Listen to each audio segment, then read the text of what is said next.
Hello everyone, in this video I'll show you how to use the set and reset coil in Master Tool. So first, before we add those coils, let's create a new network. And today I'll make two networks for this demonstration. And in the first network, I'll add a contact.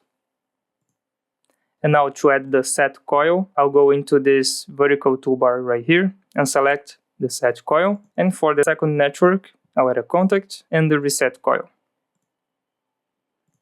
Now I'll assign variables to these contacts and coils.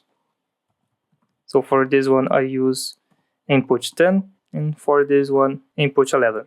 Now for both of the set and reset coils I'll use the same variable and the variable will be output 4. Let me compile this logic just to clear out any error messages. Now, the way the set and reset coil works is very similar to this ceiling logic we did in some previous episodes. And if you send a signal through this contact right here, it will enable the output 4. And if you send a signal through this contact right here, it will disable the output 4 through the reset coil. Let's demonstrate this by doing some tests. I'll click the login button.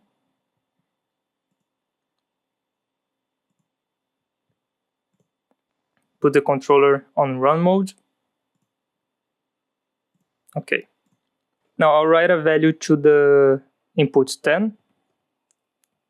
As you can see, the set coil is enabled. Now, if I turn off the input 10 contact, you'll see that input 4 remains turned on. And if I turn on input 11 and send a signal to the reset coil, output 4 turns off. And that's how you use set and reset coils in Master Tool. That's it for today's video, and I see you on the next one.